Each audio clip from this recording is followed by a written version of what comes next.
हिंद दोस्तों। भारतीय राज्य व्यवस्था, इंडियन पॉलिटी पढ़ रहे थे हम लोग। इसमें आज हमें नागरिकता पढ़ना है। अगला चैप्टर, चैप्टर नंबर है 7। ये यूपीएससी, पीसीएस और जहां भी पॉलिटी आती है उन सब के लिए महत्वपूर्ण है। आज का चैप्टर इसलिए भी महत्वपूर्ण है क्योंकि नागरिकता की बात करंट में भी चलती रहती है और पॉलिटी का एक चैप्टर है तो हमें पढ़ना तो है ही, क्योंकि कब कहाँ से क्वेश्चन पूछा जाए किसी को पता नहीं रहता है। तो पहले तो हमें यही बात करना है, नागरिक कौन होते हैं, नागरिकता क्या है, सिटीजन क्या होता है। तो दो तरीके के लोग भारत में रह रहे हैं, एक नागरिक हैं भारत के और एक है विदेशी। हम लोग पिछले चैप्टर्स में ऑलरेडी पढ़ते हुए बहुत सी चीजें आ रहे हैं। जैसे हम लोगों ने पिछले चैप्टर्स में पढ़ा था कि भारत में एकल नागरिकता है। भारत में जो भी व्यक्ति नागरिक है वो भारत का नागरिक है। उत्तर प्रदेश का नागरिक, महाराष्ट्र का नागरिक, तमिलनाडु का नागरिक, त्रिपुरा का नागरिक, जम्मू कश्मीर का नागरिक, ऐसा नहीं है। ऐसा हम लोग ऐसा कह देते हैं जिससे ये निवास बता रहे हैं कि हम यूपी से हैं, लेकिन अगर देखा जाएगा तो हम सब भारतीय हैं, यानी कि भारत के नागरिक हैं। ठीक है। और विदेशी कौन होते हैं? तो विदेशी वो लोग होते हैं जो इस बाउंड्री के बाहर रहते हैं, वो विदेशी हैं। लेकिन क्या कुछ विदेशी भी भारत में आकर रह सकते हैं? हाँ, क्यों नहीं रह सकते हैं, काफी लोग रह रहे हैं। आप राजदूत देखो, भारत में जो एम्बेसडर लोग हैं जो बाहर के आते हैं, वहां रहते हैं। आप कई लोगों को देखते होंगे जो भारत से बाहर काम करने जाते हैं। तो जो भारत से बाहर काम करने जाते हैं तो वह उन लोगों के लिए क्या है, ये उन लोगों के लिए विदेशी हैं, क्योंकि उनके यहाँ उनकी नागरिकता होनी चाहिए। तो पहले तो नागरिक और विदेशी में ही चीजें समझनी चाहिए। विदेशी भी दो तरीके के होते हैं, कौन कौन से? एक विदेशी वो हैं जो हमारे शत्रु देश के हैं, जिनसे हमारी लड़ाई झगड़ा चलती रहती है। जैसे पाकिस्तान का कोई व्यक्ति आए तो आप सोचो उसकी जांच पड़ताल होगी कि नहीं होगी, या बांग्लादेश से आए कोई इस समय तो उसकी जांच पड़ताल होगी। और एक होते हैं अन्य देश के या मित्र देशों के। कई जगह से आने जाने की सुविधा आसान होती है, जैसे नेपाल है, जहाँ भूटान है, तो यहाँ आने जाने की सुविधा थोड़ी सी आसान भी है। जो नागरिक होते हैं ना, उन्हें राजनीतिक अधिकार भी प्राप्त होते हैं। जैसे आप नागरिक हैं देश के, तो आपको मतदान करने का अधिकार है, जैसे अभी बिहार में हुआ, मतदान देने का अधिकार है। और मतदान करने का अधिकार है तो आपको चुनाव भी लड़ने का अधिकार है। ठीक है। तो नागरिकों को कुछ अधिकार प्राप्त होते हैं। आपको बोलने का अधिकार है, तो हो सकता है विदेशी लोगों को बोलने का अधिकार ना हो, ये भी तो हो सकता है। तो यही सब आज हमें विस्तार से पढ़ना है। कल हम लोगों ने संविधान का भाग 1 पढ़ा था जिसके अंदर संघ और राज्य था। आज हम भाग 2 पढ़ेंगे जिसके अंदर नागरिकता है। तो भाग 2 में अनुच्छेद कौन कौन से आएंगे, आर्टिकल कौन कौन से आएंगे, तो हम लोगों ने कल पढ़े थे 4 तक, तो आ जाएंगे 5 से लेकर 6, 7, 8, 9, 10 और 11। ये हम लोग आज आर्टिकल पढ़ेंगे जो कि बहुत महत्वपूर्ण है। ठीक है। तो सबसे ज्यादा अधिकार हम लोगों को प्राप्त है। फिर विदेशी में जो शत्रु देश है जिनसे हमारा युद्ध चल रहा है, उनको सबसे कम अधिकार प्राप्त होंगे, और वो जैसे ही आएंगे वैसे ही हम उन्हें गिरफ्तार कर सकते हैं, नजरबंद कर सकते हैं, क्योंकि क्या पता किस इंटेंशन से व्यक्ति आया हो। कोई भी इस समय अगर मान लो पाकिस्तान से कोई व्यक्ति आ रहा है तो उसकी जांच होगी, और उसमें कोई भी संदेह हुआ तो उस पर कायदे से भी जांच हो सकती है। ठीक है। अब नागरिकता का अर्थ यहाँ भी देखो लिखा हुआ है, ये भी पढ़ लेते हैं। और अगर मेंस में क्वेश्चन आएगा, जैसे इस समय आप जानते हैं नागरिकता पे कितना अधिनियम वो बना था, तो कितना सब चल रहा है कि नहीं कागज नहीं दिखाएंगे टाइप। ठीक है। तो नागरिकता का अर्थ क्या है, ये लिखने को आएगा। अगर मेंस में आएगा, जैसे हम टॉपर्स आंसर राइटिंग करा रहे हैं आपको, देखो जाके वहां, तो अगर नागरिकता पे क्वेश्चन आएगा तो नागरिकता आपको पहले बतानी पड़ेगी, नागरिकता का अर्थ क्या होता है। तो नागरिकता किसी व्यक्ति और राज्य के बीच कानूनी व राजनीतिक संबंध है। आप भारत के नागरिक हो तो आपको कानूनी अधिकार प्राप्त है। कानूनी मतलब आप कोई जमीन खरीदते हो तो उस पर आपका कानूनी अधिकार हो जाता है, आप उसको बेच सकते हो, आप उस पे रह सकते हो। कोई विदेशी लोग आकर यहाँ क्या ज़मीन खरीद सकते हैं जैसे आप खरीद लेते हो कि वो प्लॉट बिकाऊ है, खरीद लो चलकर। तो कानूनी अधिकार और राजनीतिक संबंध, हम वोट देते हैं, हम मतदान करते हैं, तो ये सब भी प्राप्त होते हैं। फिर क्या है? नागरिक को राज्य की संप्रभुता स्वीकार करनी होती है। आप भारत देश के खिलाफ नहीं बोल सकते। आप राष्ट्र को प्रेम करते हो। आप जब किसी देश के साथ युद्ध होता है तो आप कहते हो कि हमें भी मौका मिला तो हम भी बॉर्डर पर जाकर लड़ सकते हैं। तो नागरिकों को राज्य की संप्रभुता स्वीकार करनी होती है। अगर आप भारत के नागरिक हो तो आप जो एरिया है इसे भारत में ही दिखाओगे, अन्य देशों में नहीं दिखाओगे। ठीक है? जब समझाना होता है, पढ़ाना होता है, तब व्यक्ति बताता है कि देखो ये पीओके है, ये अक्साई चीन है, लेकिन हम उसको अपना मानकर चलते हैं। हम अपनी संप्रभुता क्या होती है? इससे पिछले वाले वीडियो में यानी कि चैप्टर नंबर 5 में हम लोगों ने पढ़ी थी। बदले में राज्य उसे अधिकार, आपको अधिकार मिले हैं, आप पढ़ाई कर रहे हो, आप फॉर्म अप्लाई कर रहे हो, आपको सुरक्षा मिली है, आप कहीं भी जा सकते हो, कोई डर नहीं होता है कि कोई आके मार देगा। पुलिस है, आर्मी है, आईबी है और रॉ है, ये सब लोग किस लिए काम कर रहे हैं? सुरक्षा के लिए। राजनीतिक भागीदारी, आपको मतदान करने का अधिकार है, आप चुनाव लड़ सकते हैं, तो राजनीतिक भागीदारी भी आप कर सकते हो। तो आप संप्रभुता को स्वीकारो और हम आपके अधिकारों की रक्षा करेंगे, सुरक्षा करेंगे और राजनीतिक भागीदारी देंगे। तो ये आपको लिख कर आना है अगर नागरिकता पर प्रश्न आता है तो, क्योंकि जैसे ही नागरिकता शब्द प्रश्न में आएगा आपको ये लिख कर ही आना है। सिर्फ नागरिक ही भारत में कुछ विशेष अधिकारों का उपयोग कर सकते हैं। तो मूल अधिकार हम इसके अगले चैप्टर में पढ़ेंगे जहां से क्वेश्चन निश्चित ही आता है एग्जाम्स में। तो वहां हम पढ़ेंगे कि कुछ ऐसे अधिकार हैं जो सिर्फ नागरिकों को प्राप्त है। अब देखो मेन सिर्फ और कुछ ही है, सिर्फ और कुछ पे विशेष सर्कल बनाकर रखिए किताबों में। किताब को रंगोली बनाइए, लाल पीला हरा नीला करिए उसे। सादे पन्ने अगर आपके हैं, आपको लग रहा है नहीं गंदी हो जाएगी, तो यूपीएससी नहीं हो पाएगी। यूपीएससी उसकी ही होती है जो किताब को गंदा करता है, लेकिन ऐसे नहीं कि आज से बैठ जाएंगे और बस गंदा करके रख देंगे। उसको ऐसा गंदा करिए कि दिमाग में छपे कि यहाँ पर हमने ये डिजाइन बनाई थी, यहाँ पर हमने ये डिजाइन बनाई थी, यहाँ पे हमने ये डिजाइन बनाई थी। डिजाइन्स याद रहते हैं, विजुअल्स याद रहते हैं। तो कुछ विशेष अधिकारों का उपयोग कर सकते हैं। कौन कौन से अधिकार? तो पहली बात तो जो आर्टिकल 15 है, हम लोग कल पढ़ेंगे विस्तार से, वो सिर्फ नागरिकों को प्राप्त है। ऐसे आर्टिकल 16 है, आर्टिकल 19 है, आर्टिकल 29 है, आर्टिकल 30 है। 19 में अभिव्यक्ति है, आप जो भी बोलते हैं, आप कहीं टहलने घूमने जाते हैं, तो ये सब आर्टिकल 19 में है। ये हर विदेशी नागरिक को नहीं प्राप्त है कि आप कुछ भी बोल नहीं सकते हैं। समझ में आया?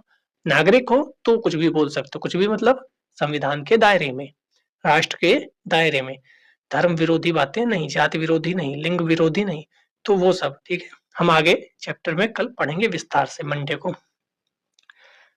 29 में 30 इसमें क्या है? समान अधिकार। ठीक है, समानता की बात की गई है। 29-30 में क्या है? अल्पसंख्यक चाहे भाषाई आधार पर हो और चाहे धर्म के आधार पर हो, उन्हें शैक्षणिक और सांस्कृतिक चीजें बताई गई हैं। तो ये भी सिर्फ भारत के नागरिकों को प्राप्त है। तो ये आर्टिकल रट लीजिएगा, सीधे क्वेश्चन, बहुत छोटा सा क्वेश्चन बनेगा। निम्नलिखित में से कौन से अधिकार विदेशी नागरिकों को विदेशी लोगों को प्राप्त नहीं है? कौन सा क्वेश्चन बनेगा? सिंपल सा, निम्नलिखित में से कौन से अधिकार विदेशी लोगों को, विदेशी व्यक्तियों को प्राप्त नहीं है? नीचे लिखा होगा 14, 15, 17, 18। अब इनमें से कौन सा विदेशी लोगों को प्राप्त नहीं है? तो 15 जो है वह विदेशी लोगों को प्राप्त नहीं है, हम यहाँ पर देख कर आए होंगे यहाँ पर। बाकी सब विदेशी लोगों को प्राप्त है। ठीक है, दूसरा क्या है? दूसरा है ये चुनाव लड़ने का अधिकार। कोई भी आकर चुनाव नहीं लड़ सकता। ठीक है, अगर कोई इटली का नागरिक है तो वह यहाँ चुनाव नहीं लड़ सकता। यहाँ चुनाव तभी लड़ सकते हैं आप जब इटली छोड़कर आए और यहाँ की नागरिकता ग्रहण कर ले। कैसे ग्रहण कर सकते हैं वह भी आज हम देखेंगे। तो कोई भी अन्य देश का नागरिक यहाँ चुनाव नहीं लड़ सकता। मतदान का अधिकार भी, मतदान का भी अधिकार किसे होता है? नागरिक को होता है। तो ये भी विदेशी लोग नहीं कर सकते। जो आजकल SIR का मुद्दा चल रहा है, तो आप वहां भी क्वेश्चन पूछा जा सकता है। SIR मुद्दा का मतलब क्या है? कहा जा रहा है कि विदेशी नागरिकों को क्यों वोट देने का अधिकार हो। तो एक मुद्दा तो ये है कि अगर आपको पता है विदेशी नागरिक है तो उनको उठाकर उनके देश में पहुंचाइए। जब संयुक्त राज्य अमेरिका, हम लोग जनरली अमेरिका बोलते हैं जबकि उसका नाम संयुक्त राज्य अमेरिका है। क्यों है? कल के वीडियो में बताया है हमने। संयुक्त राज्य अमेरिका ने जब अवैध प्रवासियों को भर भर के भारत भेजा, चीन भेजा, अन्य देशों में भेजा, जहां जहां उसके थे भेजा, हमारे पास बहुत अच्छा मौका था। हम भी लोगों को भरकर उनके देशों में भेज सकते थे, लेकिन हमारे यहाँ की राजनीति थोड़ी सी अलग है। हमारे यहाँ कुछ लोगों पर अगर जांच भी करना शुरू कर दे सरकार, तो लोगों को लगता है, विपक्षियों को लगता है कि ये देखो क्या कर रहे हैं, और फिर बाद को कोई ऐसी घटना घटित होती है जिससे कई यूनिवर्सिटी सबके दायरे में आती हैं, कई शिक्षण संस्थान सबके दायरे में आते हैं कि भाई इतने बड़े बड़े लोग ऐसा काम कैसे कर रहे हैं। आप समझ रहे होंगे मैं क्या कह रहा हूँ। तो ये जो मतदान का अधिकार है, यही तो बिहार में अभी चर्चा का विषय था। सत्ता पक्ष कह रहा था कि विदेशी लोगों को वोट देने का अधिकार क्यों दिया जाए, उनके वोट काटे जाएंगे। विपक्ष कह रहा था कि यहाँ के नागरिकों के वोट काटे गए हैं। फिर परिणाम जैसा आया वैसा आपको पता चल गया, यानी कि कुछ तो था। तभी तो जनता जागरूक होकर इतना बम्पर, मतलब किसी ने नहीं सोचा था वो कर दिया। ये हवा भी होती है, जब हवा चलती है तो फिर ठीक है, सब चलता है। लेकिन ये स्वीकार करना होगा कि कुछ ऐसी जनसंख्या है, और कुछ मतलब 2 4 10 50 100 1000 नहीं, काफी संख्या है जो बार बार कई नेताओं के मुख से निकलती रहती कि उतने लोग बांग्लादेश के या म्यांमार के भारत में प्रवेश कर चुके हैं, अवैध तरीके से रहते हैं, और वह यहाँ के नागरिकों के साथ उनका थोड़ा चलता भी रहता है, क्योंकि यहाँ के नागरिकों को लगता है ये हमारा पानी है, हमारी खेती है, अगर बाहर से कोई आएगा तो वह हिस्सेदार होगा ना। वैसे भी खेती पानी बचे कितना है। तो सत्ता पक्ष इस मुद्दे पर बात करता कि उन्हें निकालना चाहिए, तो उनकी पहचान होगी। पहचान कैसे होगी? पहचान तो इसी मुद्दे पे होगी ना, मेरा भाई देखो कागज, मेरा कागज है, मैं अपना कागज दिखा दूंगा, अपने पिताजी का दिखा दूंगा, अपने दादाजी का दिखा दूंगा, उनके भी पिताजी का दिखा दूंगा, उनके भी पिताजी का दिखा दूंगा। तो भाई मैं तो देश आजाद होने से 50 साल तक पहले तक की चीजें दिखा सकता हूँ। शायद आप भी दिखा दें, आपके पिताजी या आपके दादा, उनके पिताजी, इतना तो आप भी दिखा सकते हैं कागज। और आपके दादा के जो पिताजी हैं वह तो स्वतंत्रता आंदोलन के समय के ही होंगे, स्वतंत्रता दिवस से पहले ही जन्म लिए होंगे। इसका मतलब आप यहाँ के निवासी हैं। तो कागज दिखाने में दिक्कत किसको हो रही है? सिंपल सी बात है, क्योंकि 3 पीढ़ियां तो वर्तमान में होंगी ही। तो ये जो मुद्दा चलता रहता है ना, इसलिए आपका क्वेश्चन बनने की संभावना रहती है। क्योंकि मतदान का अधिकार ये आ गया ना बिहार में, तो चर्चा का विषय है कि अवैध है, वैध है।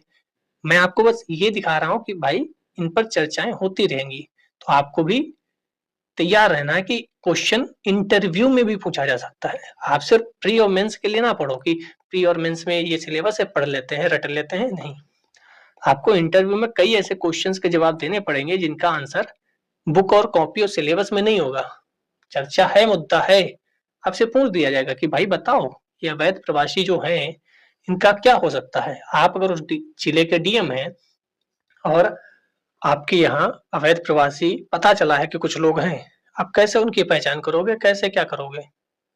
कुछ भी क्वेश्चन बन सकता है ना इंटरव्यू में। इंटरव्यू में तो खुली किताब होती है ना, सामने आप हैं, वो लोग हैं, पूछ रहे हैं।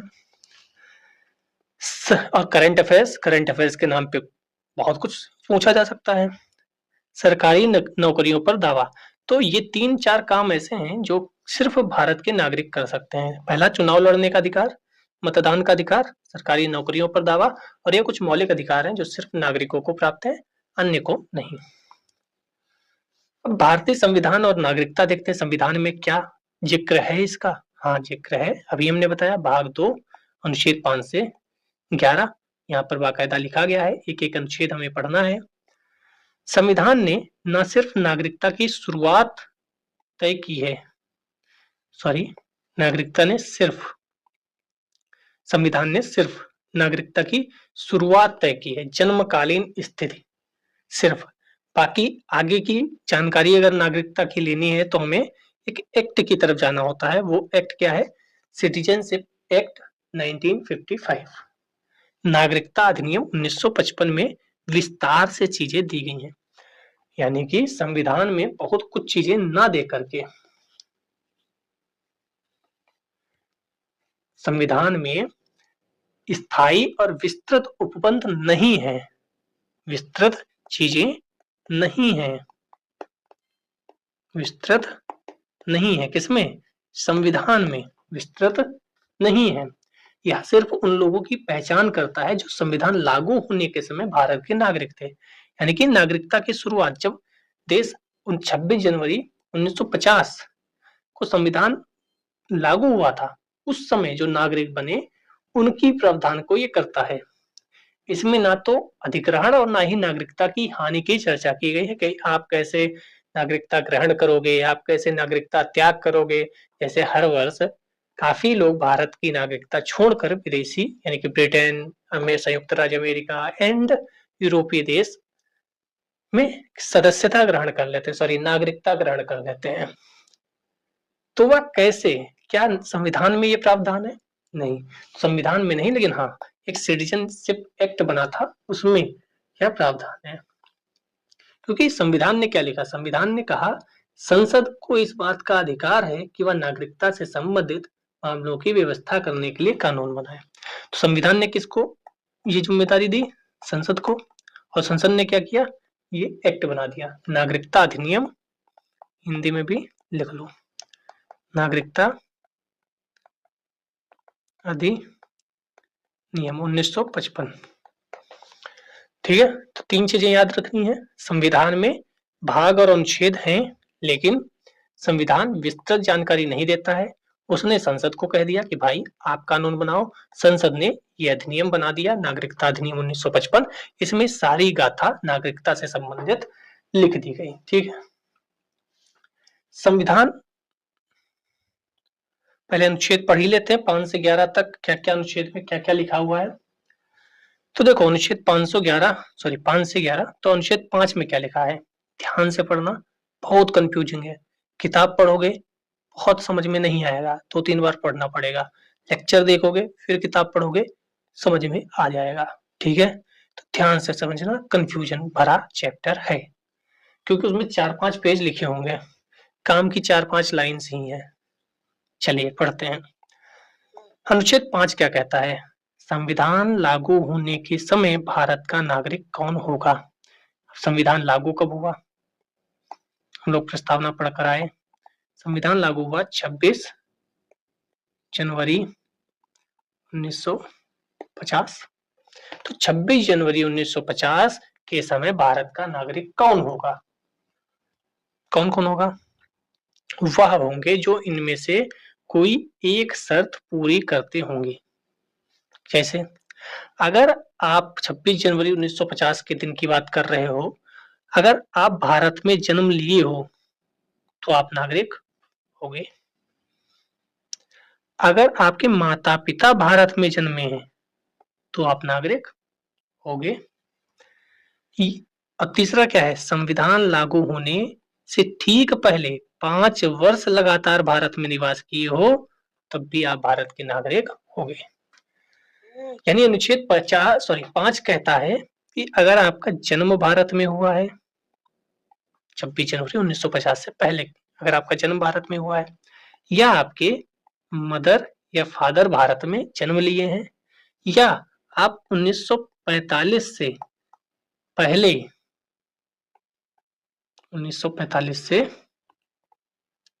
पहले भारत में रह रहे हो, क्योंकि 5 साल पहले का मतलब क्या है? 1950 से 1950 में संविधान लागू हुआ तो 1945 आता है 5 साल पहले। यानी संविधान लागू होने से ठीक पहले 5 वर्ष लगातार भारत में निवास कर रहे हो, यानी आप 1945 या उसके बाद से भारत में या उससे पहले से भारत में निवास कर रहे हो।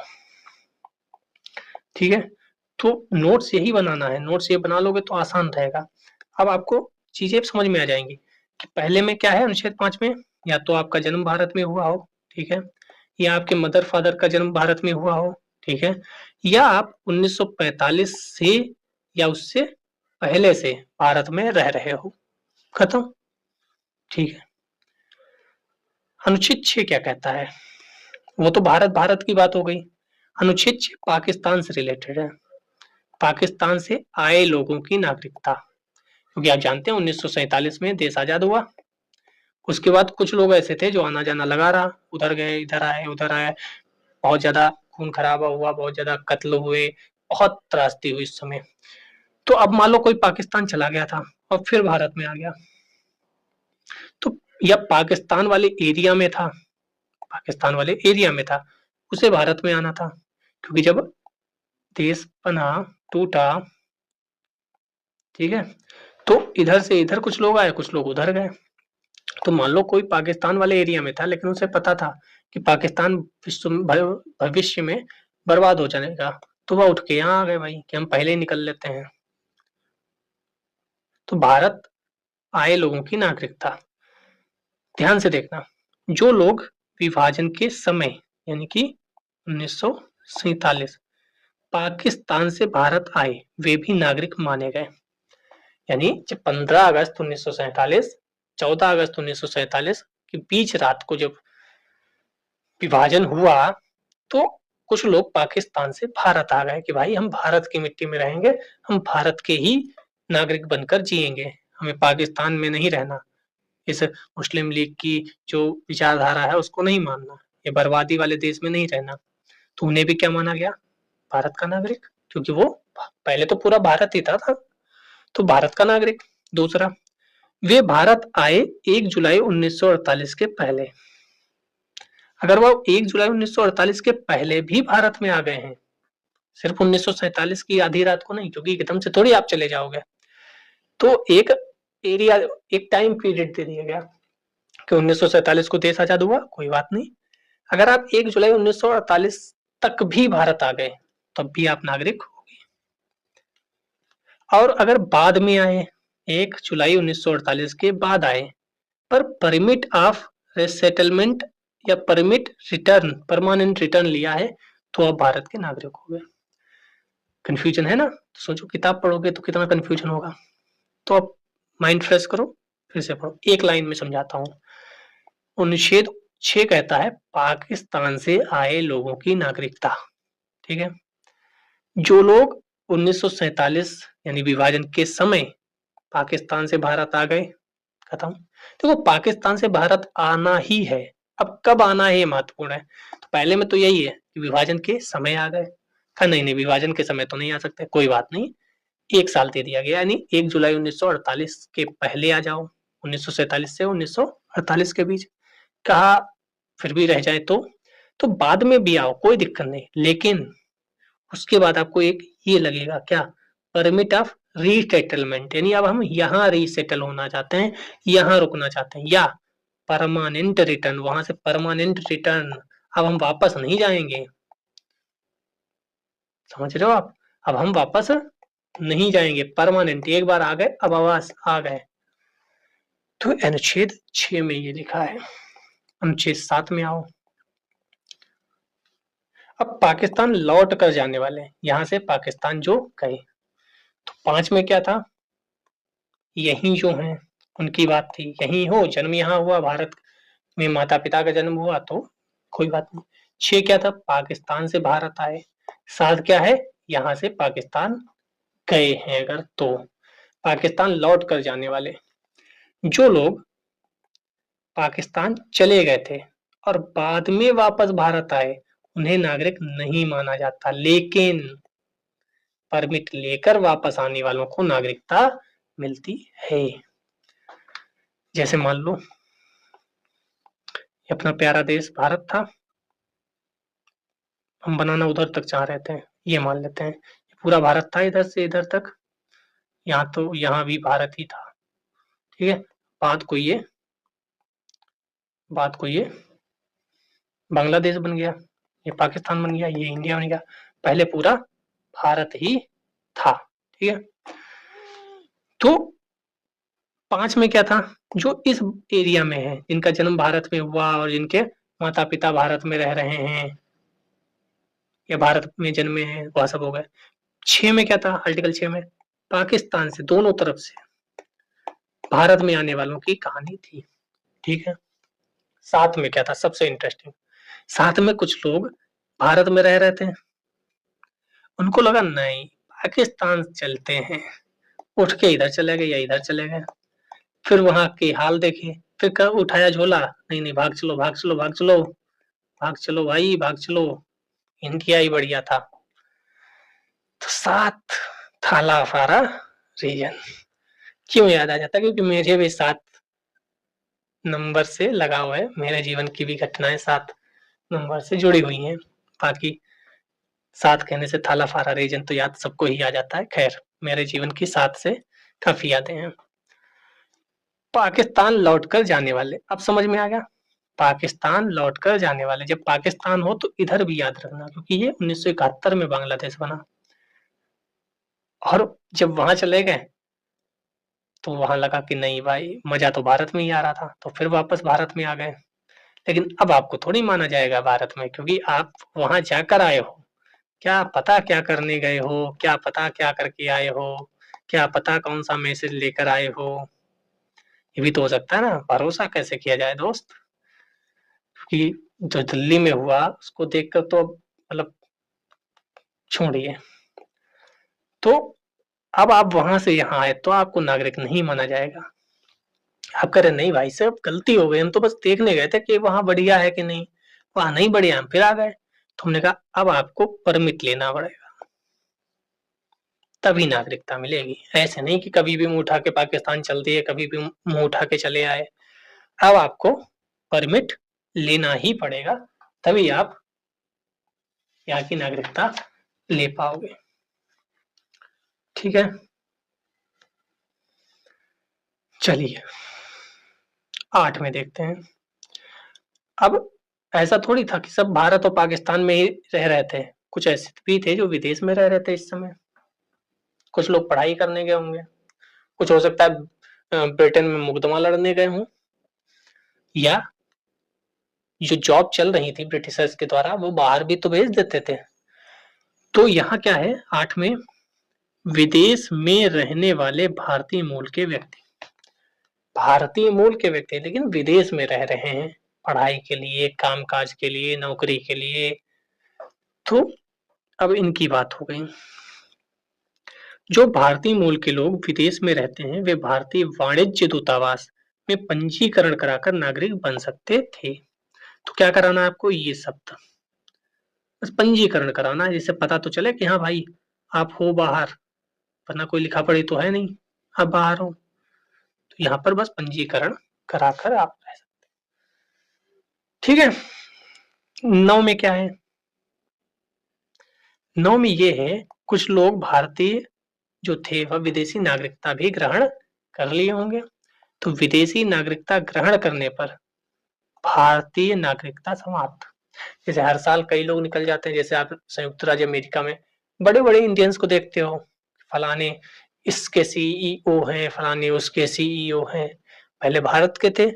तो अगर आप विदेशी नागरिकता ग्रहण कर लेते हो, जैसे मैं आज उठूं अपना सामान पैक करूं निकल लूं संयुक्त राज्य अमेरिका, वहां नागरिकता ग्रहण कर लूं, तो जैसे ही मैं वहां की नागरिकता ग्रहण करूंगा, जैसे ही, बात पर ध्यान दीजिएगा, जैसे ही मुझे वहां का नागरिक मान लिया जाएगा मैं तुरंत भारत का नागरिक नहीं रहूंगा।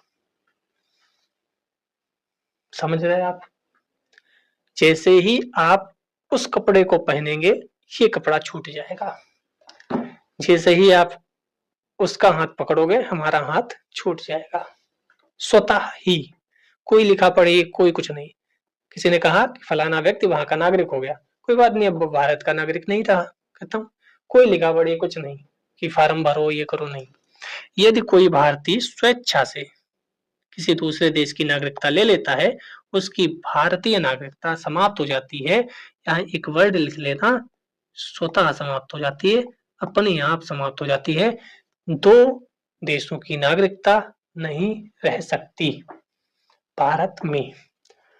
हालांकि आगे एक कहानी है, वो पढ़ेंगे फिर आपको बताएंगे अलग चीजें, लेकिन अभी आपको क्या ध्यान रखना है, अगर विदेशी नागरिकता आप ग्रहण कर लेंगे तो भारतीय नागरिक नहीं रहेंगे, अनुच्छेद 9 कहता है। जैसे विजय माल्या, नीरव मोदी ये सब गए हैं ना, वहां की नागरिकता इन्होंने ग्रहण की, तुरंत भारत की नागरिकता समाप्त हो गई। अब आज आते हैं अनुच्छेद 10 पे, नागरिकों के अधिकारों की निरंतरता। नागरिकता कानून के अधीन सभी नागरिक अपने अधिकार जारी रखेंगे। तो जो सिटीजनशिप एक्ट था उसके अधीन सभी नागरिक अपनी अधिकार जारी रखेंगे, तो ये इतना इम्पोर्टेंट नहीं है जितना इम्पोर्टेंट वो था। ठीक है, नागरिकता अधिकारों की निरंतरता, अगर आप अधिकारी नागरिक हैं तो आपको वह अधिकार प्राप्त रहेंगे। गुड। अनुच्छेद 11 का कहता है संसद को नागरिकता संबंधी कानून बनाने का पूर्ण अधिकार। ये किसमें दिया गया था, यही दिया गया था अनुच्छेद 11 में। संसद को कहा गया भैया जो सही लगे बना लेना, हम वैसे भी संविधान बहुत हैवी बना चुके हैं, अब हम इसमें और आर्टिकल्स नहीं डालेंगे। इसी अधिकार के तहत नागरिकता अधिनियम 1955 संसद ने बना दिया। ठीक है, तो अगर हम थोड़ा सा समराइज कर लें तो हम लोगों ने क्या क्या पढ़ा, आज पढ़ा, अभी देखो एक लाइन में याद हो जाएगा। 6, 7, 8, 9, 10, 11 ये आर्टिकल पढ़े हम लोगों ने। तो पहला 5 में क्या था, रिकॉल करो। अगर आप जन्म से नागरिक हैं भारत के, सॉरी जन्म हुआ है भारत में, या आपके मदर फादर का जन्म हुआ है भारत में, या तीसरा क्या था, तीसरा क्या था बताओ, तीसरा क्या था, दिमाग से उतर जाती हैं बातें। तीसरा था संविधान लागू होने से ठीक 5 साल पहले से भारत में रह रहे हूं। तो ये बात कब की हो रही, 26 जनवरी 1950 की हो रही है, ये भी ध्यान रखना। संविधान लागू हो रहा है तब पहले जन्म आपका हुआ हो, मदर फादर का जन्म हुआ हो, या 5 साल से भारत में रह रहे हो। 6 में क्या था, कोई पाकिस्तान का व्यक्ति था, भारत आ गया, अब चाहे वह 1947 जब देश आजाद हुआ तब आया हो, फिर कहा गया थोड़ा बढ़ा देते हैं, अगर आप 31 जुलाई 1948 से पहले भी आ गए तब भी ठीक, कहा अगर इसके बाद आए तो कहा आपको क्या करना पड़ेगा, परमिशन। ठीक है, 7 में क्या था, 7 में उल्टा था, उल्टा क्या था, इंडिया पाकिस्तान। अगर कोई इंडिया से पाकिस्तान चला गया और फिर पाकिस्तान से इंडिया आता है, 6 में क्या सिर्फ इंडिया आता है, यहाँ क्या है पाकिस्तान जाओ फिर इंडिया आओ। तो अब तो आप इंडिया गए से पाकिस्तान गए हो फिर आओगे, कोई गड़बड़ तो नहीं है, तो आपको नागरिकता नहीं मिलेगी, आपको क्या करना पड़ेगा, वही परमिशन लेनी पड़ेगी। व्यक्ति भारतीय स्थानांतरित हुआ हो लेकिन बाद में लौट आया हो, पाकिस्तान जाकर आ गया हो। इसमें क्या था 8 में, विदेशी, भारत का कोई व्यक्ति उस समय अगर विदेश में रह रहा है तो पंजीकरण कराना पड़ेगा, पंजीकरण था ना, हाँ मैंने टार किया था पंजीकरण कराकर। 9 में क्या था, अगर विदेशी नागरिकता ग्रहण कर लेते हो तो स्वतः ही यहाँ की नागरिकता खत्म हो जाएगी। अधिकारों की बात थी 10 में, और 11 में संसद को कानून बनाने का अधिकार था। तो अब सारी जानकारी कहाँ मिलेगी, कानून में, फिर संशोधन भी हुए उसमें। तो इसके हिंदी में क्या लिखते हैं, नागरिकता, सब येलो येलो हो गया, ब्लैक स्क्रीन इसलिए लाता हूँ क्योंकि ब्लैक स्क्रीन आंखों में चुभती कम है। मेरी जितनी वीडियो देखोगे सब में ब्लैक ही आपको स्क्रीन मिलेगी, क्योंकि मुझे भी दिक्कत होती थी, तो उसको मुझे जो भी समस्याएं हुई हैं उसका ध्यान रखा जाता है। मुझे लगता था ये चैप्टर बहुत टफ है, इसलिए मैंने पॉइंट्स बना लिए आसानी से। मैं एनसीईआरटी पढ़ने में दिक्कत होती थी, एनसीईआरटी आपको सारी करा दी वैसे ही जैसे बच्चों की तरह कराई जाती। अगर आपने पहले पढ़ रखी है तो आपको लगेगा कि यार इतना स्लो ऐसे कैसे पढ़ाते हो, लेकिन मैंने उनके लिए पढ़ाई जो पहली बार फाउंडेशन पढ़ रहे हैं, पहली बार यूपीएससी में कदम रख रहे हैं, क्योंकि मैं पहली बार रख रहा था तो मुझे एनसीईआरटी समझ में नहीं आ रही थी, सीरियसली बात है ये, क्योंकि एनसीईआरटी वैसे नहीं पढ़ना होता है जैसे आप पढ़ रहे हो। एनसीईआरटी में आप लाइन बाय लाइन पढ़ते चले जाते हो, जबकि आपको पढ़ना होता है कि लाइन पढ़ा, अच्छा ये इंपॉर्टेंट चीज है, अच्छा यहाँ पे कथन कारण बनेगा, अच्छा यहाँ पे कथन 3 स्टेटमेंट देके क्वेश्चन पूछा जा सकता है, ऐसे पढ़ना होता है। खैर, अब नागरिकता प्राप्त करने के तरीके देख लेते हैं कि आप किस-किस तरीके से नागरिकता प्राप्त कर सकते हो। ये संविधान में लिखी है? नहीं। किसमें लिखा है? नागरिकता अधिनियम 1955 में दिए गए हैं कि किस-किस तरीके से आप नागरिकता का अर्जन कर सकते हो या ग्रहण कर सकते हो। एक शब्द याद रखिएगा, ये आ सकता है एग्जाम में, नागरिकता अर्जित कैसे की जा सकती है, अर्जन कैसे हो सकता है उसका, अर्जित या अर्जन। वहीं ये मत समझना अर्जन क्या है, ग्रहण करना, अर्जन करना, अर्जित करना सब एक ही टर्मिनोलॉजी है। तो आप कैसे नागरिकता प्राप्त कर सकते हो? 5 तरीके हैं। पहला, जन्म से नागरिकता, आपका जन्म ही यहाँ हुआ है, ठीक है? तो इसमें कुछ कंडीशन है। देखो, एक है 1950 से 1987 तक। इस समय पीरियड में अगर आप भारत में जन्म लेते हो तो आप भारत के नागरिक बन जाते हो। मैंने बहुत अच्छे तरीके से इसको लिखा है। आप बुक पढ़ेंगे तो कंफ्यूज हो जाएंगे, ये बात ध्यान रखिएगा। मैं भी कंफ्यूज होता था, उसके बाद मैंने कंफ्यूजन दूर की। जब आप 6, 7, 8, 10 बार पढ़ते हो ना, जब आप 4 अटेम्प्ट देते हो तो 10-12 बार पढ़ते हो। मैंने कम से कम 15 से ज्यादा ही बार पढ़ी होगी पॉलिटी की एम लक्ष्मीकांत बुक, क्योंकि वो पढ़ने में मजा भी आता है। ठीक है, इसीलिए मैंने पॉलिटी ही शुरू की। पहले आप देखोगे तो फाउंडेशन, क्योंकि वो मजा आता है पढ़ने में। तो ध्यान से देखिएगा, जन्म से नागरिकता, अगर आपका जन्म हुआ हो, कैसे? तो 1950 से 1987 तक अगर आपका भारत में जन्म हुआ है तो आप नागरिक बन जाओगे, क्लियर। लेकिन अगर आपका 1987 से 2004 के बीच में जन्म हुआ है तो आप भारत में जन्म लिए हो, लेकिन साथ में और भी कंडीशन है। क्या कंडीशन है?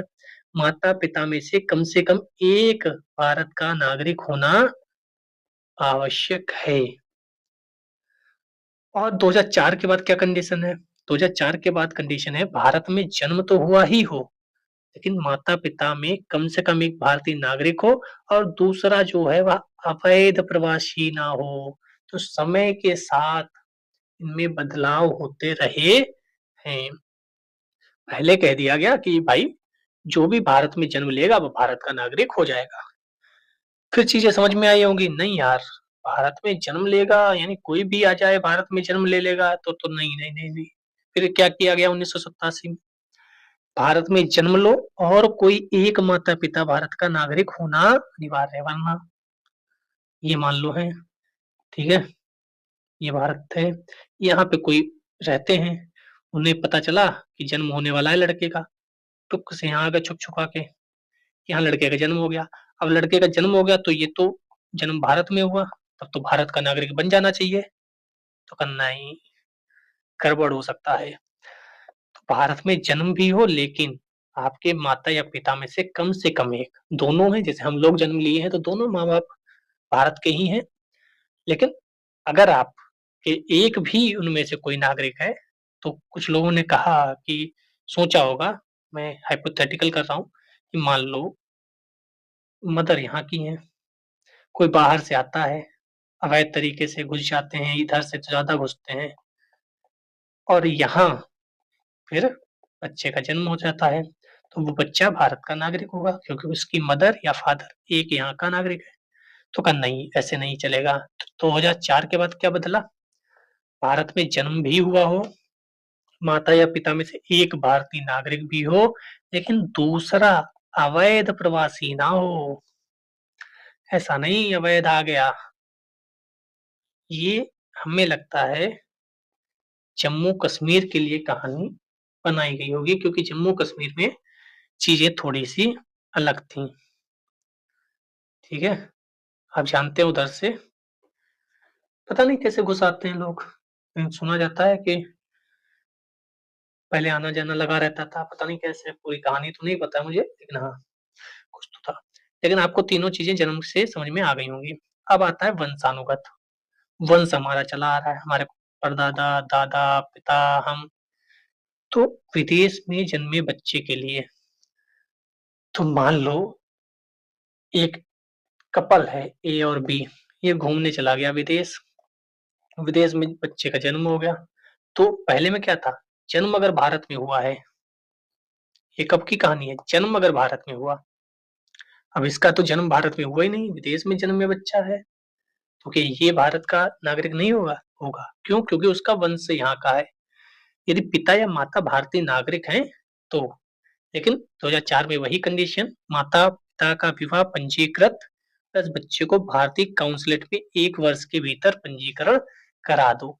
यानी विदेश में अगर बच्चा जन्मा है तो आप पंजीकरण तो कराओ उसका, कि देखो हम लोगों ने विवाह किया है, उसका बताओ, और बच्चे का भी पंजीकरण कराओ। ठीक है। कोई व्यक्ति जिसका जन्म 1950 को या उसके बाद परंतु 1992 से पूर्व भारत के बाहर हुआ हो, वह वंश के आधार पर सुनते रहिएगा, वह वंश के आधार पर भारत का नागरिक बन सकता है यदि उसके जन्म के समय उसका पिता भारत का नागरिक हो। तो यहाँ भी कंडीशंस थी। एक कंडीशन थी 1992 तक, फिर पिता, फादर। फिर 3 दिसंबर 2004 तक की कहानी क्या हुई इसके बीच की। 10 दिसंबर 1992 को या उसके बाद यदि किसी व्यक्ति का जन्म देश से बाहर हुआ हो तो वह तभी भारत का नागरिक बन सकता है यदि उसके जन्म के समय माता पिता में से कोई एक भारत का नागरिक हो। मैं फिर से क्लियर कर देता हूँ, देखो ये डायग्राम बना लेना। एक तो 1950 हो गया संविधान जब लागू हुआ, एक हो गया 1992 और एक हो गया 2004। 2004 तो यहाँ लिखा है। इसके बीच की कहानी क्या थी कि फादर का इंडियन होना आवश्यक था, फादर का इंडियन होना आवश्यक था। ठीक है, इंडियन। 1992 में क्या बदला गया, तो उसमें कहा गया माता या पिता, मदर या फादर, इनमें से कोई एक इंडियन हो। 2004 के बाद क्या कहा गया, भारत से बाहर जन्मा कोई व्यक्ति वंश के आधार पर भारत का नागरिक नहीं हो सकता। इसके बाद नहीं हो सकता, क्यों? यदि उसके जन्म के 1 वर्ष के भीतर भारतीय काउंसुलेट में पंजीकरण नहीं कराया गया तो। पंजीकरण वो भी 1 ईयर। समझ में आई कहानी? लिखा है उसको समझने में दिक्कत हो सकती है। तो 1950 से कहानी चली थी कि अगर फादर इंडियन है तो वह इंडियन होगा, क्योंकि वंश हमारा फादर की तरफ से ही चलता है। आप लोग देखते होंगे ना, इसमें कहा भी जाता होगा कि भाई विवाह कर लो, वंश आगे बढ़ाना है। आपको लगता होगा है क्या जरूरत, वैसे भी 200-400-500 साल बाद क्या पता क्या होने वाला है भारत में या पूरे विश्व में। ठीक है, जैसे युद्ध चल रहे हैं, जैसे क्लाइमेट चेंज हो रहा है, 500 साल बाद क्या पता कब तक वंश बढ़ाओगे। कितना वंश हमें पता है, दादा परदादा, फिर कुछ, फिर फिर अशोक के समय हमारे परदादा कौन रहे होंगे। खैर, थोड़ी चेंजेस होती हैं तो पढ़ने में मन लगता है। 1950 को कहा गया फादर अगर इंडियन है तो ठीक। 1992 फिर खोपड़ी घूमी, अरे इक्वल राइट्स, मदर या फादर में से कोई एक। फिर 2004 में थोड़ा दिमाग घुमा कि नहीं नहीं नहीं, अगर आप पंजीकरण कराओगे तभी होगा, वरना नहीं। मान लो यहाँ का मदर या फादर कोई है, चला गया विदेश और वहां कोई बच्चे का जन्म हो गया, अब वो बच्चा भारत का नागरिक बन जाएगा बिना बताए? नहीं, पंजीकरण कराओ। चलिए, अब आता है वो पंजीकरण कौन सा था, वंश वाला था, वंश के आधार पर। अब यहाँ अलग तरीका है, यहाँ रजिस्ट्रेशन कराना पड़ेगा। क्यों? इनको नागरिकता मिल सकती है, किनको मिल सकती है, यहाँ ना आपका वंश है ना आपका जन्म भारत में हुआ है, तब की कहानी है, कोई अन्य ही आ गया तो। भारतीय मूल का व्यक्ति जो भारत में 7 वर्ष रह चुका हो, भारतीय मूल का है, भारत में 7 वर्ष रह चुका है, अगर ऐसा है तो उसे पंजीकरण कराना पड़ेगा भारतीय नागरिकता लेने के लिए। भारतीय से विवाह करने वाली विदेशी पत्नी, पत्नी की बात हो रही है, अगर वह नागरिकता लेनी चाहिए, क्योंकि अब मेन जो है वो यहाँ का है ना, वहां से महिला आएगी तो यहीं रुकेगी ना। जैसे मान लो एक पर्सन है, ठीक है, उसे इटली कोई महिला है, पसंद आ गई, इन दोनों में आपस में प्रेम बढ़ गया, अब वो शादी कर रही है इससे, तो वो यहाँ आएगी ना, तो अब इटली वाले को यहाँ नागरिकता देनी पड़ेगी ना, क्योंकि तो वह विवाह करके आई है। तो नागरिकता कैसे मिलेगी? पंजीकरण होगा, आपको दिखाना पड़ेगा कि भाई हमने विवाह किया है। विदेशों में रहने वाले पीआईओ क्या होते हैं अभी देखेंगे। और नाबालिग बच्चे, इन सबको क्या करना पड़ेगा? अगर नागरिकता लेनी है तो रजिस्ट्रेशन करना पड़ेगा। सीधे क्वेश्चन आएगा किनको पंजीकरण के तहत नागरिकता नहीं मिल सकती? तो ये ध्यान रखिएगा, यहाँ पर कोई भारतीय मूल का अगर 7 वर्ष रह चुका हो, क्योंकि भारतीय मूल के बाहर लोग रह रहे हैं ना। मान लो बाहर कोई संयुक्त राज्य अमेरिका का सदस्यता बार बार आ रही, नागरिकता ग्रहण कर चुका है, अब उसे भारत में रहना है तो वो भारत आएगा। भारतीय मूल का है लेकिन भारत की नागरिकता थोड़ी है उसके पास, तो संयुक्त राज्य अमेरिका की नागरिकता थी। तो आप 7 वर्ष तक रहो यहाँ और फिर आपको नागरिकता मिल जाएगी पंजीकरण के द्वारा, रजिस्ट्रेशन करके। या कोई भारतीय पुरुष है, उससे कोई विदेशी महिला विवाह कर ले। विदेशों में रहने वाले आईपीओ ने पीआईओ अभी देखेंगे। और नाबालिग बच्चे जो हैं। अब एक आता है नैसर्गिक। नैसर्गिक मतलब कुछ नहीं करना है, मतलब किसी भी विदेशी को नागरिकता मिल जाएगी यदि वह भारत में 12 वर्ष से रह रहा है। अब मान लो, यही तो समस्या है सबसे बड़ी। मान लो इधर से कुछ लोग आ चुके हैं, चुपचाप रह रहे हैं, कुछ लोगों का सपोर्ट भी होगा, बिना सपोर्ट कैसे रह रहे हैं, ठीक है। अब उनका कोई बालक है या बालिका है, वो 12 वर्ष से यहाँ रह रही है या रह रहा है, तब तो उसे यहाँ का नागरिक बना देना चाहिए। तो ऐसे तो उधर से आते रहेंगे, 12 साल रुकते रहेंगे, बनते रहेंगे। तो ये भी तो है। दूसरा, अच्छे चरित्र का हो, और तीसरा संविधान के प्रति निष्ठा हो। अगर संविधान के प्रति आप निष्ठा रखते हो, ऐसे कई कहानियां हैं, आप बुक में पढ़ लीजिएगा, उसमें विस्तार से चीजें लिखी हैं कि नैसर्गिक यानी कि प्राकृतिक तरीके से किसको किसको मिल सकती है।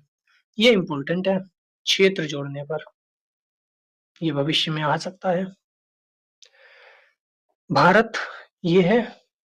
मान लो कल को हमारा मोड़ हुआ, थोड़ा सा विस्तार करते हैं, तो यहाँ के लोग अपने आप भारत के नागरिक हो जाएंगे। जैसे पहले पुडुचेरी या पौंडीचेरी जो था, वो भारत का हिस्सा नहीं था देश आजाद होते समय। हमने इसको पिछली वीडियोज में देखा है, बाद को ग्रहण किया।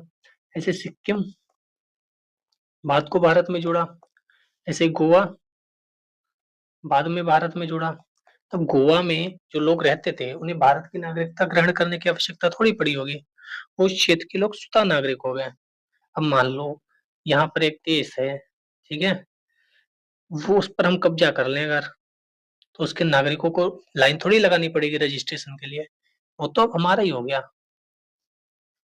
समझ रहे हो आप?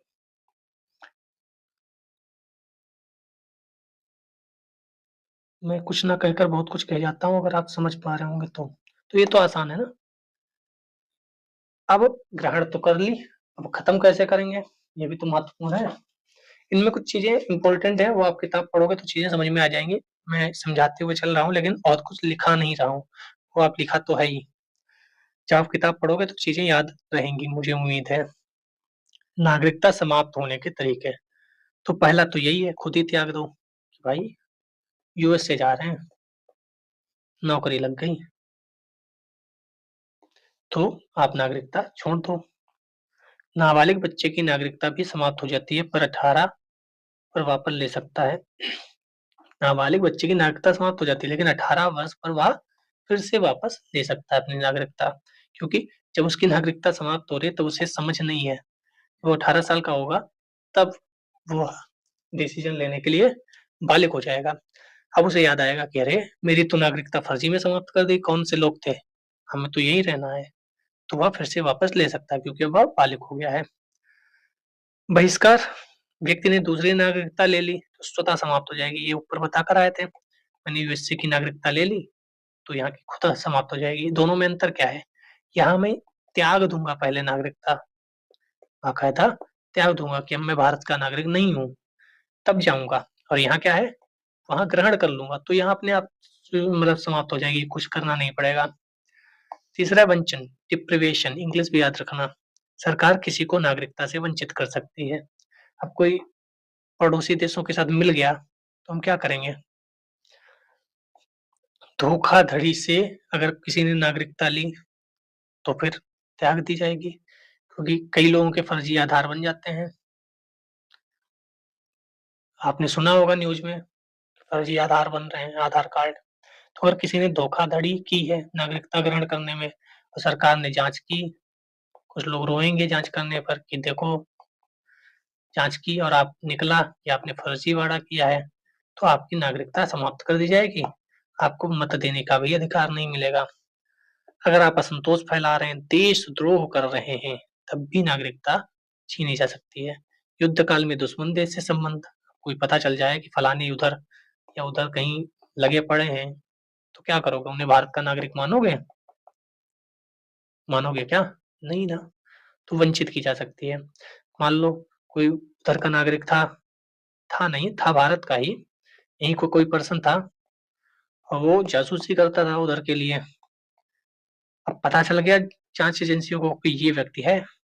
अब इसने सोचा कि अरे! पता चल गया, तो ये ना नेपाल के रास्ते वहाँ पहुँच जाएगा। वहाँ पहुँच गया अगर, तो भारत की सरकार क्या करेगी? उसे भारत का नागरिक स्वीकार करेगी?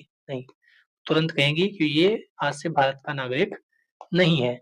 उसे ढूँढा जाएगा, जाँच एजेंसियाँ अपना ढूँढ-ढाँड़ के लाएँगी वो अलग बात, लेकिन अब वो भारत का नागरिक नहीं होगा, क्योंकि हो सकता है पाकिस्तान से, नाम बोल ही दिया मैंने, हो सकता है उस देश से किसी और देश में चला जाए और वहाँ कोई कुछ कर दे जाके, तो उसका नागरिक जो आधार कार्ड है वो कहाँ का होगा? वो तो भारत का होगा, लोग क्या कहेंगे? भारत का बंदा आकर ये कर रहा है।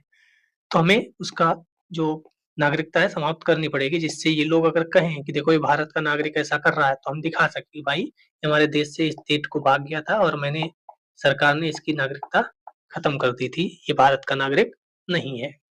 समझ रहे हो क्यों ऐसी चीजें हैं? अब आते हैं मेन काम पे, ओसीआई क्या है, पीआईओ क्या है, एनआरआई क्या है।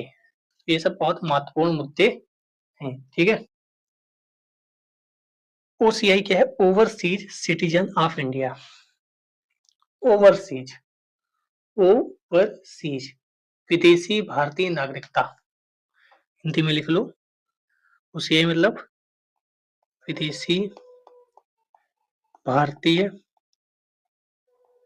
भाई साहब आपकी राइटिंग बड़ी खराब है, नागरिकता, विदेशी भारतीय नागरिकता। तो ये दोहरी नागरिकता नहीं है, पहली बात तो। सिर्फ वीजा मुक्त यात्रा प्लस कुछ लाभ, राजनीतिक अधिकार नहीं। मतलब क्या है? कुछ भारत के बड़े लोग हैं या भारत के यहाँ उतने बड़े लोग नहीं थे, लेकिन विदेशों में जाकर के बड़ी-बड़ी कंपनी के सीईओ हो गए हैं। अब वह अगर भारत आते रहेंगे घूमने या कुछ, तो वह डॉलर लाएंगे अपने साथ, तो उनको कुछ सुविधा मिलती रहे, उनका कुछ इज्जत बरकरार रहे, उन्हें भी कुछ लगे कि मैं हूँ, तो भारत आते रहेंगे, भारत का फायदा कराते रहेंगे कुछ न कुछ, क्योंकि भारत उससे कनेक्ट रहेगा। उन्हें ये नहीं महसूस होने देगा कि आप भारत से दूर हो। जैसे आप देखते होंगे जब से प्रधानमंत्री नरेंद्र मोदी जी बने हैं, जब भी विदेश जाते हैं तो वो भारत के लोगों से मिलते-जुलते हैं। क्योंकि एक विदेशी सरकारों से कनेक्ट बनाना, विदेशी लोगों से कनेक्ट बनाना, विदेश में अपनी अच्छी इमेज बनाने के लिए वहाँ के लोग भी इम्पोर्टेंट होते हैं। वहाँ के लोग जैसे होंगे वैसे ही आपकी इमेज बनेगी देश की। जैसे हम लोग कहीं जाते हैं तो आराम से जाते हैं, पड़ोसी हमारे कहीं जाते हैं, पड़ोसी देश के लोग, तो उनकी बढ़िया बेइज्जती हो जाती है कभी-कभार, खैर। तो अब उनको थोड़ा और कह बताने के लिए कि भाई आप महत्वपूर्ण हो भारत के लिए, तो उन्हें एक ऐसा ओसीआई कार्ड दे दिया जाता है, जिसमें वीज़ा मुक्त यात्रा होती है। सिर्फ वीज़ा मुक्त यात्रा, ठीक है? और कुछ लाभ भी मिलते हैं, जिससे उन्हें ये लगता है कि विदेशी से थोड़ा अलग है वो, समझ रहे हो? विदेशी से थोड़ा अलग है। उन्हें लगता है कि हाँ, हमारे यहाँ भारत में थोड़ी इज़्ज़त दी जा रही है हमें। तो कहीं न कहीं फ़ायदा भी पहुँचाते हैं देश का। जब बाकी आप आईआर में, इंटरनेशनल रिलेशन में पढ़ोगे। तो याद रखना, ओवरसीज़ सिटीज़न ऑफ इंडिया यानी विदेशी भारतीय नागरिकता जो है, वह दे दी जाती है उन्हें। लेकिन ये दोहरी नागरिकता नहीं है कि इंडिया के भी हो यहाँ, इसका मतलब ये है, कहने को तो भारतीय नागरिकता है, लेकिन कुछ लाभ हैं, कुछ फ़ायदे दे दिए जाते हैं बस, और कुछ नहीं। राजनीतिक अधिकार नहीं होता है कि अब वो भारत के नागरिक हैं तो वोट भी डालेंगे, मत भी डालेंगे, नहीं। उन्हें बस कुछ लाभ दे दिया जाता है, उनको थोड़ी इज्जत दे दी जाती है कि भाई आप हमारे लिए महत्वपूर्ण हो, समझ गए? पहले पीआईओ था, अब ये समाप्त हो गया 2015 में, इसको उसी में मर्ज कर दिया, क्योंकि पहले क्या था, कई थी ये, तो अब एक बना दिया कि थोड़ा सा सरल रहे, इजी चीजें की गई हैं।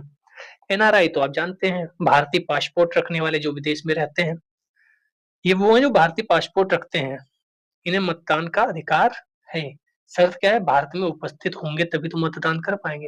हालांकि अब हमारा चुनाव आयोग एक कदम आगे बढ़कर ये सोच रहा है, क्यों ना हम ऐसी सुविधा विकसित करें कि वह लोग बाहर रहकर भी मतदान कर सकें। तो एनआरआई वही होते हैं जो भारतीय पासपोर्ट रखने वाले हैं, विदेश में रहते हैं लेकिन भारतीय पासपोर्ट है, मतदान का अधिकार होता है। नॉन रेसिडेंशियल, रेसिडेंशियल का मतलब निवास यहाँ नहीं है बस। एनआरआई क्या होते हैं, एनआरआई का मतलब निवास यहाँ नहीं है, ठीक है। पीआईओ तो उसी में ओसीआई में मर्ज कर दिया गया। अप्रवासी भारतीय एनआरआई, नॉन रेसिडेंशियल, ठीक है। भारतीय पासपोर्ट होता है, कुछ छूटा तो नहीं, ये देख लें हम, ठीक है। वीजा की भी उन्हें आवश्यकता नहीं पड़ेगी, ठीक है। कोई भी गतिविधियां भारत में शुरू कर सकते हैं, क्योंकि वह एक भारतीय नागरिक ही हैं, बस विदेशों में रह रहे हैं, एनआरआई, ठीक है। इसीलिए मतदान दे सकते हैं, क्योंकि मतदान कौन दे सकता है, मतदान का अधिकार किसे होता है, जो भारत का नागरिक होगा वही तो ये भारत के नागरिक हैं लेकिन विदेशों में रहते हैं, रेसिडेंशियल। तो आपको समझ में आ गया होगा ओसीआई क्या है, एनआरआई क्या है। ये क्या है, ये वहां की नागरिकता ग्रहण कर चुके हैं, विदेशों की नागरिकता, विदेश की। तो ये विदेश की नागरिकता, इसलिए कोई राजनीतिक अधिकार नहीं, मतदान चुनाव लड़ने का नहीं है। ये नागरिक भारत के हैं, देश में सिर्फ रहते हैं। एक आते हैं अवैध प्रवासी, बिना वीजा, पासपोर्ट वीजा एक्सपायर होने पर रुके लोग, नागरिकता नहीं। पहले तो जो भारत से गए थे ना, ये क्या बना दिया, ये बना दिया है आपका, अमेरिका बनाने की कोशिश की जा रही है। हाँ, ये है साउथ अमेरिका, बढ़िया बन गया ना, प्रैक्टिस करो ऐसे बनाने की।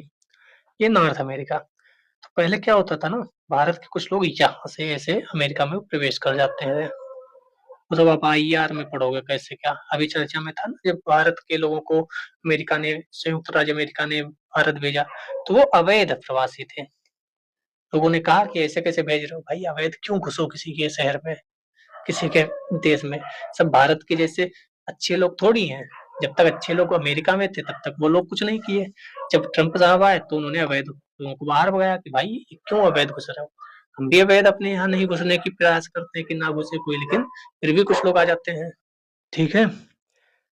तो अब बिना वीजा, बिना पासपोर्ट, आप बिना किसी देश की अनुमति के उसके देश में प्रवेश करोगे तो दिक्कत है ना। हमारे यहाँ नहीं किया जाता, मौका बढ़िया था। आप लोग रास्ते के आसपास कई ऐसी दुकानें देखते होंगे जिस पर पोस्टर लगे रहते हैं, बड़े बड़े, विदेश यात्रा के, पढ़ाई लिखाई से रिलेटेड।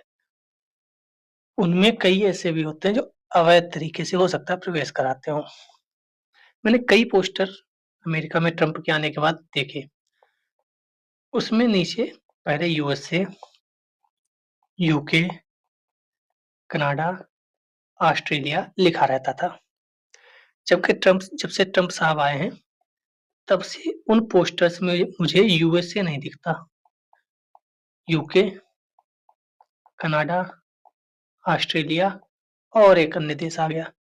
मैंने सोचा कि भाई साहब ये यूएसए क्यों नहीं है, अगर ये सही तरीके से भारत से लोगों को भेज रहे हैं तो।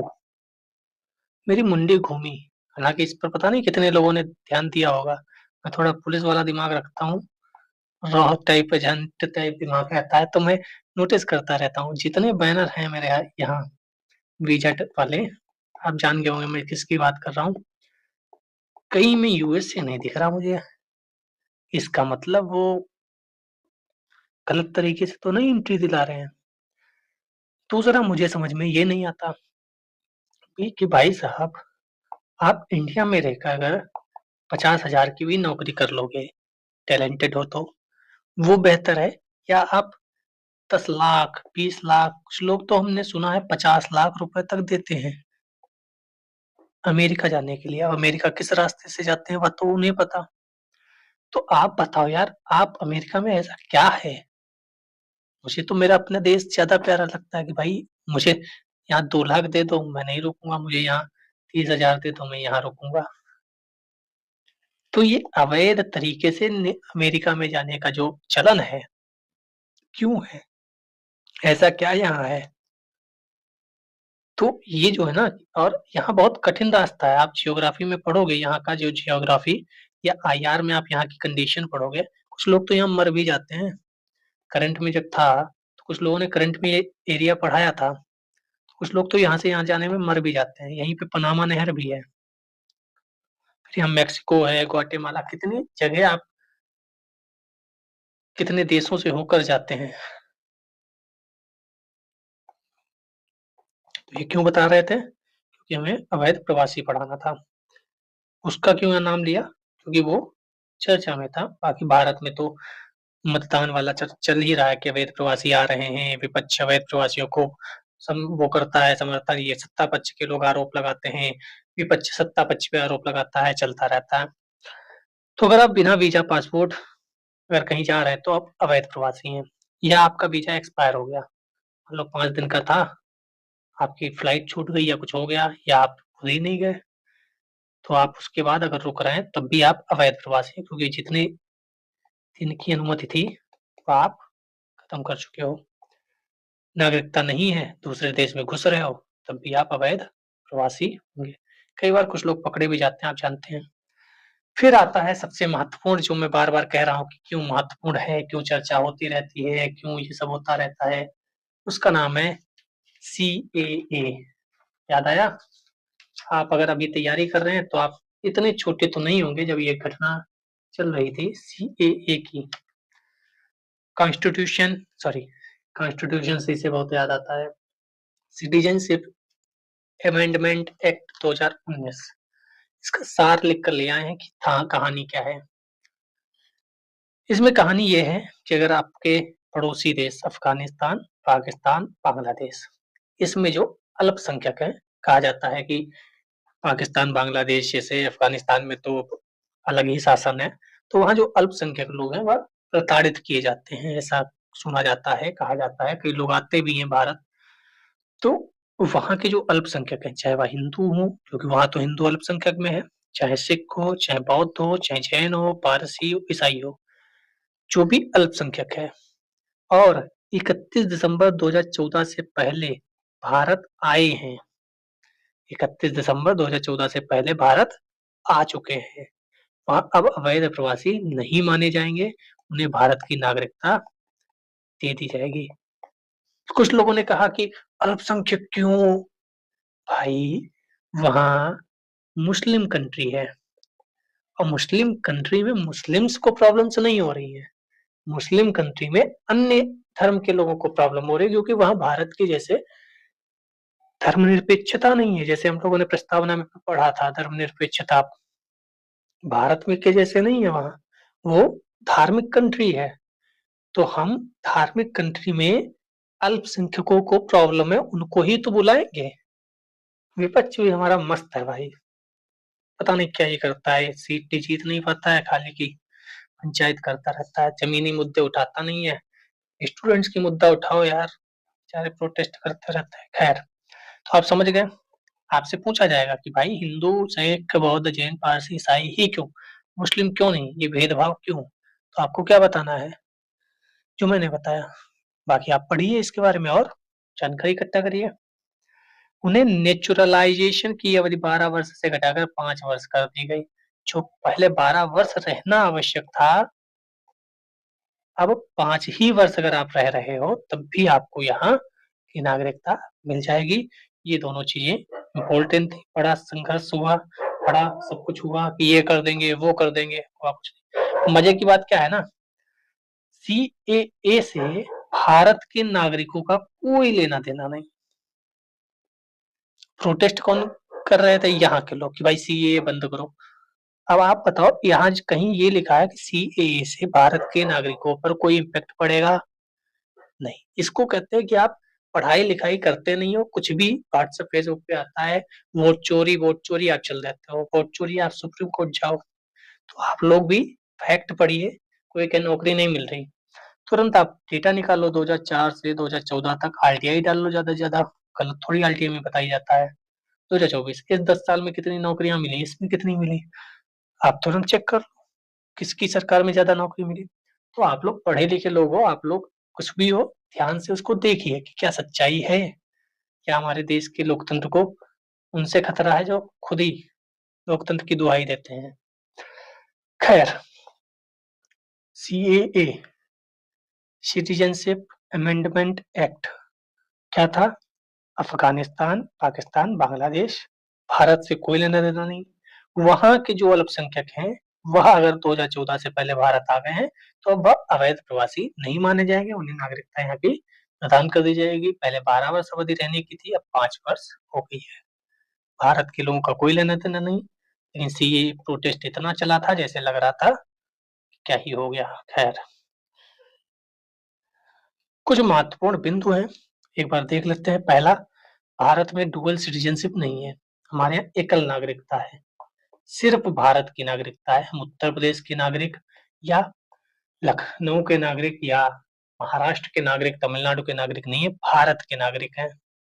ठीक है, जब बोलते हैं यूपी से हैं, वो सब अपना निवास बताने के लिए कि हम वहां से रिलेट करते हैं, लेकिन संवैधानिक तरीके से हम भारत के नागरिक हैं। नागरिकता का विषय यूनियन लिस्ट, संघ सूची का विषय है, राज्य इस पर कोई कानून नहीं बना सकते। संविधान ने सिटीजनशिप शब्द केवल नागरिकता की शुरुआत के लिए इस्तेमाल किया है, उसके बाद की कहानी 1955 वाले जो अधिनियम बना था उसके तहत आएगी। ओसीआई कार्ड रद्द भी किया जा सकता है, एंटी नेशनल एक्टिविटी, जो ओसीआई कार्ड हम पढ़कर आए थे, कुछ लाभ दिया जाता है, उसको रद्द भी किया जा सकता है, समाप्त भी किया जा सकता है। मान लो बाहर रह रहे हो और आपको यहाँ का ओसीआई कार्ड मिल गया, आपकी बल्ले बल्ले, आप पूरी गतिविधि फैला रहे हो पड़ोसियों के साथ मिलकर, पड़ोसी देशों के साथ मिलकर, तो आपका वो कार्ड रद्द भी किया जा सकता है। तो वो तो सिंपल सी बात है ना, ये क्वेश्चन इस पे बन चुका है ऑलरेडी एक एग्जाम में, कि वो कार्ड क्या रद्द किया जा सकता है, क्या नागरिकता समाप्त की जा सकती है? सब कुछ हो सकता है भाई। आप नागरिक देश विरोधी काम कर रहे हो तो नागरिकता समाप्त की ही जा सकती है। तो कुछ कॉमन सेंस से भी आप ध्यान रखिएगा। बाकी ये आपके हिस्से हैं, आप बुक अवश्य पढ़िएगा। मैं कोई गारंटी नहीं लेता कि इस वीडियो के बाद आप सब प्रश्न सही करोगे। मैं हमेशा कहता हूँ कोई भी पढ़ाए, कितना भी महारथी पढ़ाए, किताब अवश्य पढ़ो, किताब पढ़ने का कोई अल्टरनेट नहीं। जय हिंद, जय भारत।